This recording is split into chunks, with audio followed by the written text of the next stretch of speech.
स्वागत है दोस्तों आप सभी का आपके YouTube चैनल तेजस मंत्र में। मैं अमन आप सभी का स्वागत करता हूं।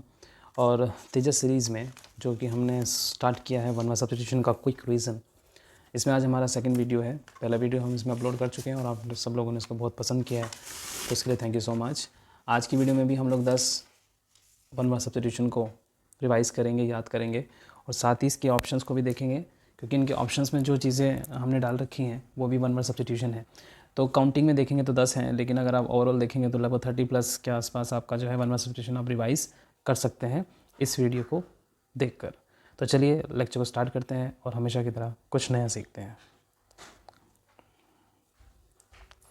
देखिए, जो पहला आपका वन वर्ड सब्स्टिट्यूशन है वो है मोर देन इज़ नीडेड और वांटेड। मतलब कहने का क्या है कि आवश्यकता से अधिक अगर आपके पास चीज़ें हैं तो उसको क्या कहा जाता है ना। तो मोर देन इज़ नीडेड और वांटेड। ऑप्शन आप देखिए ABCD, अबंडेंट, एडिक्वेट, सफिशिएंट या सुपरफ्लुअस। ठीक, तो इसमें ऑप्शन अगर आपने डी किया है तो बिल्कुल ठीक है। ऑप्शन डी जो है सुपरफ्लुअस, इसी को बोला जाता है if you have more than you need it. Okay, अगर आपके पास आवश्यकता से अधिक है तो उसको सुपरफ्लुअस कहा जाता है। बाकी ऑप्शन को भी देख लेते हैं एक बार। देखिए, अबंडेंट का मतलब क्या होता है। अबंडेंट का मतलब होता है कि अगर आपके पास किसी चीज़ की अधिकता है, क्या है, अधिकता। ठीक है, अगर आपके पास किसी चीज़ की अधिकता है तो उसको क्या कहा जाता है, उसको कहा जाता है अबंडेंस। ठीक है, किसी भी चीज़ का हो सकता है ये। अब देखिए, अब बात करते हैं एडिक्वेट की। तो सेकंड ऑप्शन जो आपके पास है वो है एडिक्वेट। एक सेकंड, यस, जो सेकंड ऑप्शन आपके पास है वो है एडिक्वेट। और एडिक्वेट का मतलब होता है सफिशिएंट भी आप कह सकते हो। जैसे मान लीजिए अगर आपको 100 रुपये की ज़रूरत है और आपको 100 रुपये ही मिल जाए, ठीक है, तो उसको क्या कहा जाएगा कि आपको जितनी ज़रूरत है उतनी चीज़ें आपको मिल जाती हैं, तो उसको हम क्या कहते हैं, उसको एडिक्वेट कहते हैं। जैसे इस लाइन को हम ऐसे भी याद कर सकते हैं, इस तरह से इसको ही इस्तेमाल किया जा सकता है एडिक्वेट को। Like this amount is adequate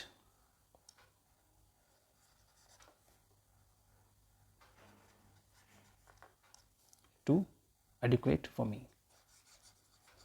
यानी कि ये मेरे लिए काफ़ी है, जितनी मुझे ज़रूरत है उतना है तो काफ़ी है। इसको बोलते हैं हम लोग एडिक्वेट। सफिशिएंट आपको पता ही है ना, सफिशिएंट तो बहुत कॉमन वर्ड है। तो इसका आंसर क्या होगा, सुपरफ्लुअस। आगे चलते हैं। दूसरा ऑप्शन, दूसरा वन वर्ड सब्स्टिट्यूशन आपके पास है the extreme fondness of books is known as. Common है, बहुत ईजी भी है ना। आवश्यकता से अधिक अगर किताबों का शौक़ किसी को होता है तो उसको क्या कहते हैं हम, उसको कहते हैं बिब्लोमैनिया। देखिए, जो वर्ड होता है ना मैनिया, मैनिया का मतलब ही होता है, इसको आप कह सकते हैं हिंदी में पागलपन। क्या कह सकते हैं इसको, पागलपन कहा जाता है। तो मैनिया जिस वर्ड में भी आ जाए आप समझ जाइएगा वो पागलपन की बात हो रही है। आप कह सकते हैं एक्सट्रीम ऑब्सेशन आप इसको कह सकते हैं। ठीक है, तो बाकी पे नज़र मान लेते हैं।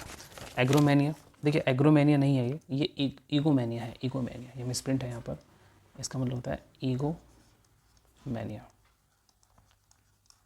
ठीक है, ईगोमेनिया।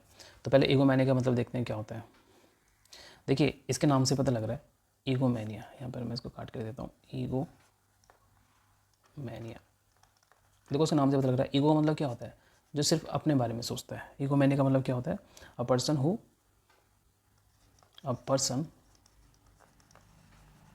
Who do everything for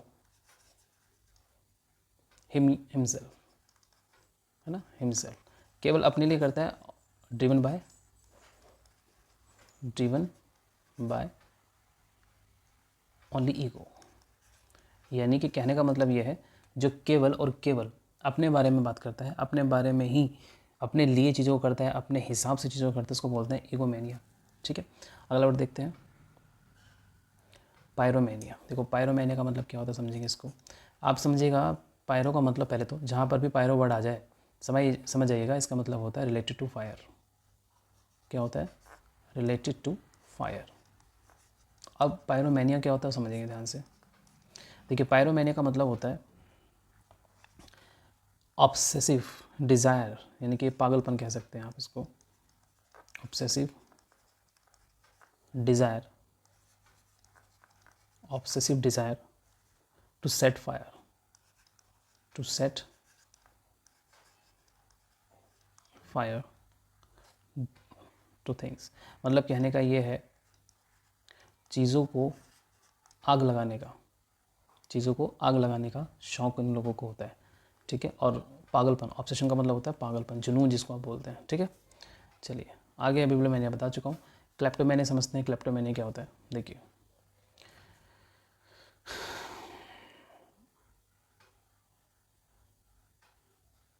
kleptomania समझते हैं क्या होता है। देखिए क्लेप्टोमैनिया का मतलब होता है, क्लेप्टोमैनिया का मतलब होता है strong desire, strong desire to steal, मतलब चोरी करने की डिज़ायर होती है, स्ट्रॉन्ग डिज़ायर, है ना। कुछ लोग होते हैं ना, ये लोग साइको होते हैं।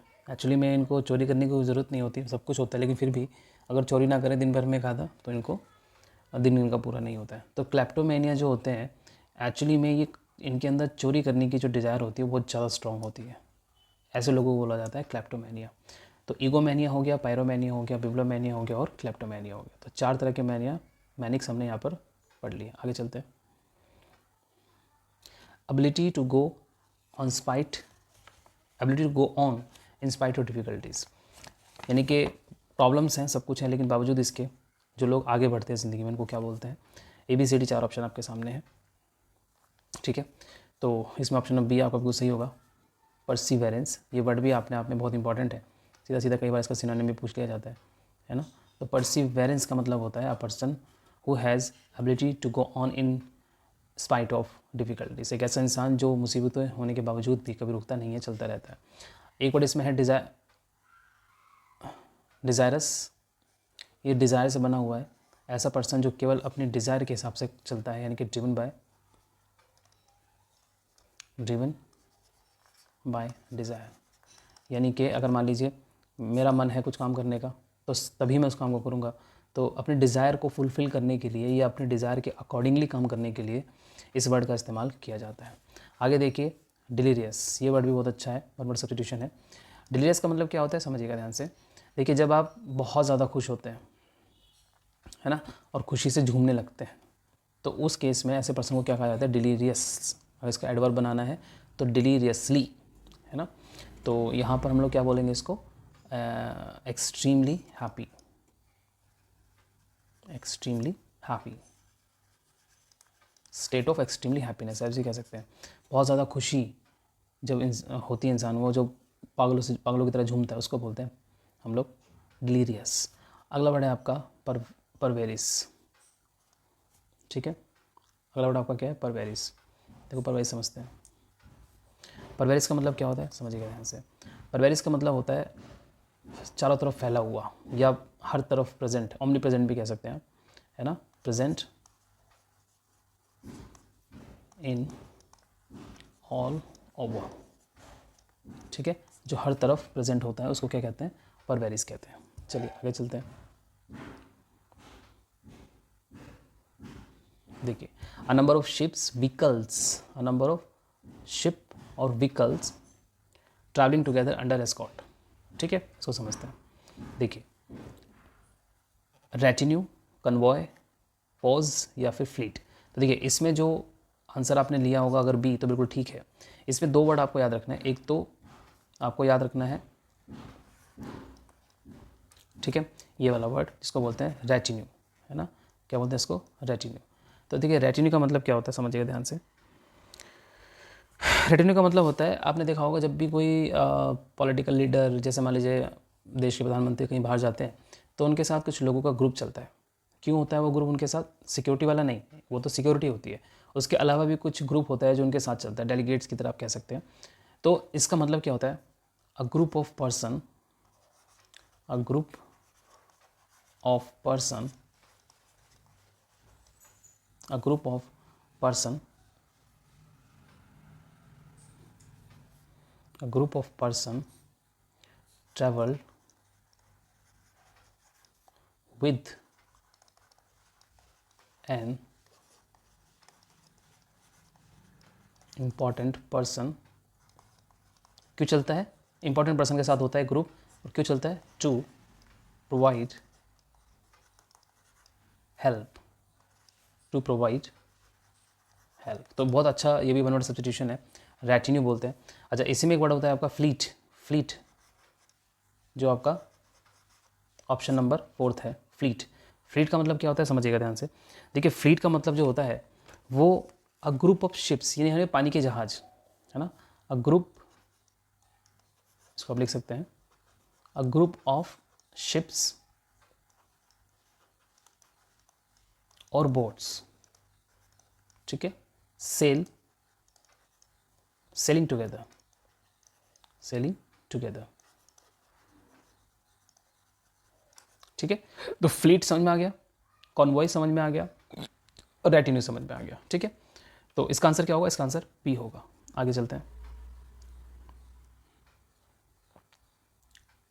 देखिए, to bite like a cat, ठीक है, to bite like a cat, यानी कि जैसे आपने देखा होगा जो चूहे होते हैं, चूहे जिस तरह से चीज़ों को काटते हैं, है ना, तो उनको क्या कहा जाता है? तो याद रखिएगा इसका आंसर क्या होगा? नो। क्या बोला जाता है इसको? इसको बोला जाता है नो। इसको हिंदी में बोलते हैं कुतरना। क्या बोलते हैं इसको? कुतरना बोला जाता है, ठीक है। और स्प्लिट आपको पता ही है, स्प्लिट का मतलब तो अलग करना होता है, च्यू माने चबाना होता है, कट माने कटिंग करना होता है। तो ये तो आसान है। इसका आंसर क्या होगा? आंसर इसका होगा बी ऑप्शन, जो कि आपका है नो, ठीक है। आगे चलते हैं। देखिए, a place of good climate for invalids नहीं है, इंडिविजुअल्स है, ठीक है ना, इंडिविजुअल्स, इसको सही कर लीजिए, इनवैलिड्स नहीं है, इंडिविजुअल्स, ठीक है, इंडिविजुअल्स। चलिए, आंसर क्या होगा उसका देखिए, हॉस्पिटल, रिट्रीट, सैनिटोरियम या अजाइलम, या जाइलम भी बोलते हैं इसको। तो देखिए, आंसर इसका क्या है? अगर आपने इसका आंसर लिया है सी, तो आप बिल्कुल सही हैं। इसका आंसर क्या होगा? सी होगा। देखिए, इसको ना एक ऐसे भी समझ सकते हैं आप, जैसे कुछ पेशेंट्स होते हैं, ठीक है, वो जो बीमार होते हैं तो हॉस्पिटल में उनको एडमिट किया जाता है। लेकिन कुछ पेशेंट्स ऐसे होते हैं जिनकी बीमारियां जो होती हैं वो काफ़ी लंबे समय के लिए उनको हॉस्पिटल में रहना पड़ता है। तो ऐसे लोगों को क्या करते हैं कि एक अलग से वार्ड बना देते हैं जहाँ पर लॉन्ग पीरियड के लिए किसी भी पेशेंट को सेटल किया जाता है। तो उसको क्या कहते हैं हम लोग? सैनिटोरियम कहते हैं, ठीक है। और रिट्रीट का मतलब तो खैर बिल्कुल अलग होता है। रिट्रीट का मतलब पीछे हटना होता है, और हॉस्पिटल का मतलब तो आपको पता ही है। एक वर्ड इसमें है जाइलम, ठीक है। जाइलम को समझिएगा। देखिए, होता क्या है, जैसे मान लीजिए रामू है, ठीक है, रामू है कोई लड़का, रामू, ठीक है। अब इसको जो है अपने देश में कुछ लोगों से खतरा है, मान लेते हैं, इसको जो है खतरा है, डेंजर है, ठीक है। तो ये क्या करेगा कि अपने इस प्लेस को छोड़कर किसी दूसरी जगह पर चला जाएगा।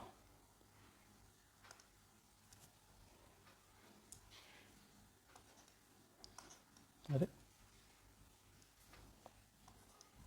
मान लीजिए दूसरे देश में चला गया, रामू हमारा यहाँ पर आ गया, ठीक। अब यहाँ की जो गवर्नमेंट होगी, ये यहाँ की जो अथॉरिटीज़ होगी, वो क्या देगी? ऐसे लोगों को क्या देती है? प्रोटेक्शन देती है। क्या देती है? प्रोटेक्शन। तो जब कोई पर्सन किसी पॉलिटिकल या फिर खतरे की वजह से अपनी जगह को छोड़कर किसी दूसरी जगह पर माइग्रेट हो जाता है, तो जहाँ वो माइग्रेट हुआ है वहाँ की गवर्नमेंट उसको प्रोटेक्शन प्रोवाइड करती है। तो इस तरह का जो प्रोटेक्शन होती है उसको क्या कहा जाता है? जाइलम कहा जाता है। क्या कहा जाता है? जाइलम। इसको मैं कंक्लूड कर देता हूँ। इसको हम लोग कैसे डिफाइन करेंगे? देखिए, protection, protection that is given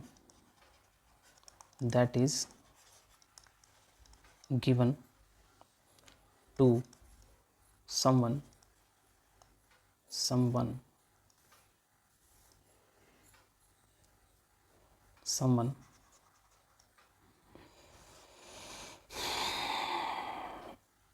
left his country or state,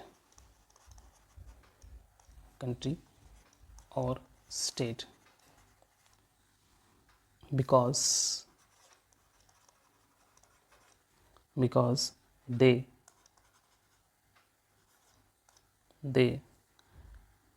were in danger. They were in danger for political regions.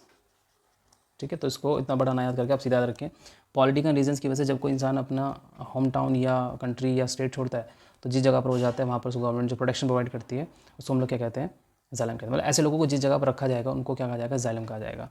Okay, चलिए आगे चलते हैं। One who performs daring gymnastics feats. अब देखिए ये भी बहुत अच्छा है, इसको मैं एक्सप्लेन कर देता हूँ। देखिए जैसे आपने देखा होगा कि गांव वगैरह में इस तरह से एक लकड़ी के ऊपर जो होता है, जो बच्चा होता है वो स्टंट करता है, कभी इधर चलता है, कभी इधर चलता है, कभी डांस करता है ना।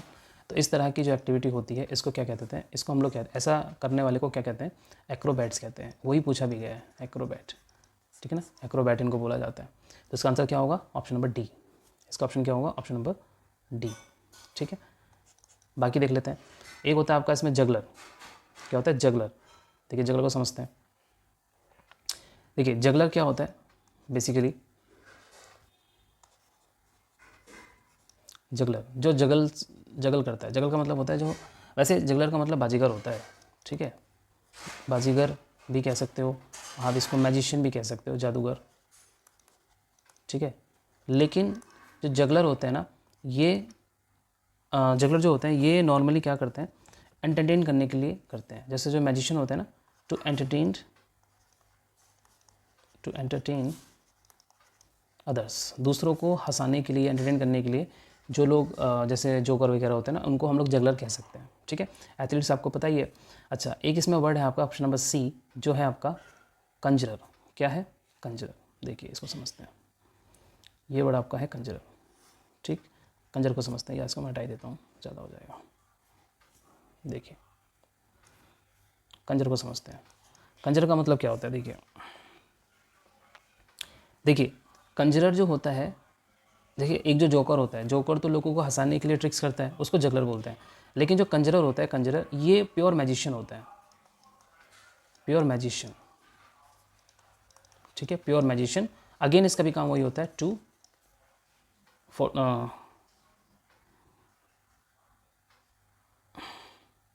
इसको वैसे लिख सकते हैं, प्योर मैजिशियन परफॉर्म्ड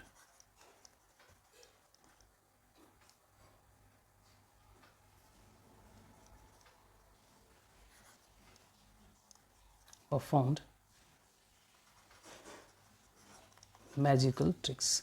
तो एक बात थोड़ा सा इसको मैं दोबारा समझा देता हूँ। देखिए जगलर जो होता है ये मैजिकल ट्रिक्स भी करता है, अलॉन्ग विद फनी एक्टिविटीज़ भी करता है, टू एंटरटेन द पीपल। लेकिन जो कंजरर होता है, कंजर बोलते हैं, CONJUR, कंजर होता है। कंजर का मतलब होता है ये मैजिशियन होता है, प्योरली इसकी जो एक्टिविटीज़ होती हैं वो मैजिक के ऊपर बेस्ड होती हैं। मेले वगैरह में आप देखते होंगे। ठीक है, और एक्रोबैट में आपको समझा चुका हूँ, ये तो इसका आंसर ही है। चलिए आगे चलते हैं। टू डाई इन वाटर और any other liquid because one is unable to breathe. ये भी बहुत अच्छा वन वर्ड सब्सटीट्यूशन है। देखिए दो चीज़ें होती हैं, एक वर्ड होता है शिंक और एक होता है ड्रॉन। एक वर्ड होता है आपका शिंक और एक होता है ड्रॉन। तो पहले तो बात ध्यान रखिए, अगर आप सांस ना लेने की वजह से किसी लिक्विड या वाटर में डूब जाते हैं और सांस नहीं ले पाते हैं तो उसको हम लोग कहते हैं ड्रॉनिंग, यानी कि डूब जाना। और डूबने की वजह से जो डेथ होती है उसको हम लोग क्या बोलते हैं, ड्रॉनिंग डेथ। राइट, एक वर्ड इसमें होता है शिंक। देखो शिंक का मतलब क्या होता है, शिंक का मतलब ये नहीं होता कि इसमें आप सांस नहीं ले पाते। शिंक का मतलब भी डुबाना ही होता है, वैसे तो डूबना या डुबाना, या तो डूबना कह सकते हैं, डुबाना कह सकते हैं, एक ही बात है। ठीक है, तो शिंक में और ड्रॉन में डिफरेंस होता है। देखिए ड्रॉन में क्या होता है कि जब पानी के अंदर किसी मतलब कोई व्यक्ति है, अगर वो पानी के अंदर ज़बरदस्ती डुबाया जा रहा है तो उसको ड्रोन बोला जाता है। लेकिन शिंक अपनी मर्जी से होता है।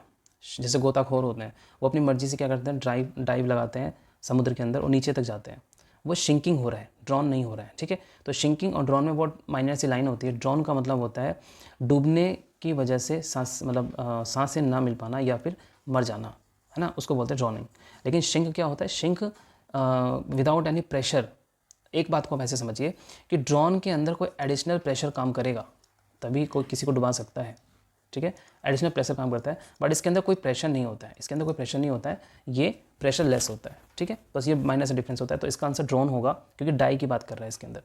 बाकी जो वर्ड देखते हैं, एक है इसमें फाउंडर, तो आपको पता है फाउंडर का मतलब क्या होता है, किसी चीज़ की फाउंडेशन करने वाला फाउंडर कहलाता है। एक वर्ड इसमें होता है flounder, this is very very important. Flounder, flounder का मतलब होता है डिफ़िकल्ट। देखिए, अगर आप कहीं पर मान लीजिए परफॉर्म कर रहे हैं और आप वहाँ पर हेजिटेशन की वजह से बोल नहीं पाते हैं, ठीक है, अपने आप को एक्सप्रेस नहीं कर पाते हैं, तो उसको क्या कहते हैं हम लोग, फ्लाउंडरिंग, है ना, फ्लाउंडरिंग। तो इसको आप ऐसे लिख सकते हैं, डिफ़िकल्टीज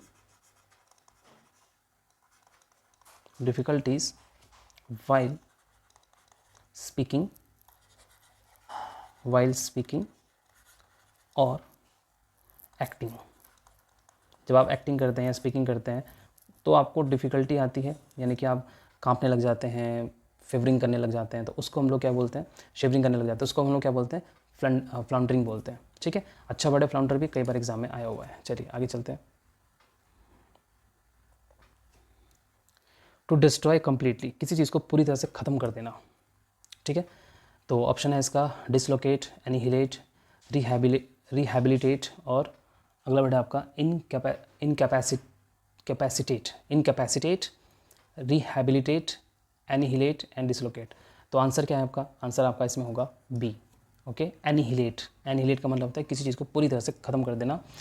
बाकी देखते हैं, देखिए रिहैबिलिटेट का मतलब तो आपको पता ही है, चीज़ों को रिस्टोर करना, है ना, to restore the things, restore things, यानी कि चीज़ों को दोबारा से, मतलब मान ली कोई चीज़ ख़राब हो गई है तो उसको मतलब दोबारा से ग्रोथ करने के लिए उसको रिहैबिलिटेट सेंटर में भेजा जाता है। जैसे कुछ बच्चे होते हैं, ठीक है ना, वो लोग गलती कर देते हैं, उनको सुधारने के लिए रिहैबिलिटेशन उनके लिए किया जाता है, प्रोसेस अपनाया जाता है, तो उसी को बोलते हैं चीज़ों को दोबारा से ठीक करने के लिए, ठीक है। आगे देखते हैं, डिसलोकेट, ये तो आपको पता ही है, डिसलोकेट का मतलब क्या होता है, डिसलोकेट नाम से पता लग रहा है, लोकेट्स के आगे डिस लगा हुआ है, यानी कि चीज़ों को उखाड़ना, ठीक है ना। जैसे हड्डी मान ली चोट लग जाती है तो फिर हड्डी क्या हो जाती है, डिसलोकेट हो जाती है, अपनी जगह से हट जाना, उसको बोलते हैं उखड़ना या उखाड़ना, या अपनी जगह से हट जाना डिसलोकेट कहलाता है।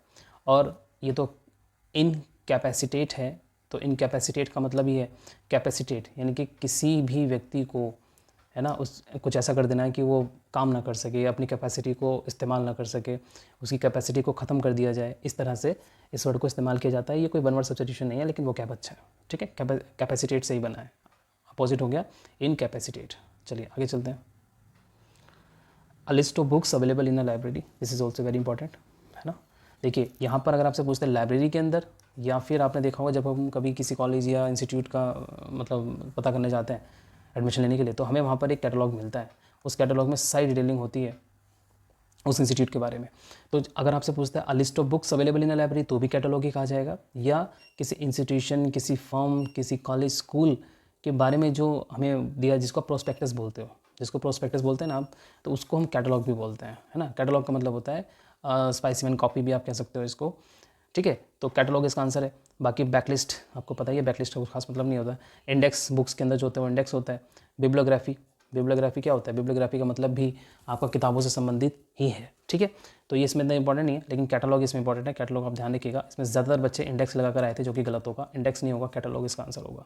चलिए, तो ये आपका लास्ट वन वर्ड सब्स्टिट्यूशन था।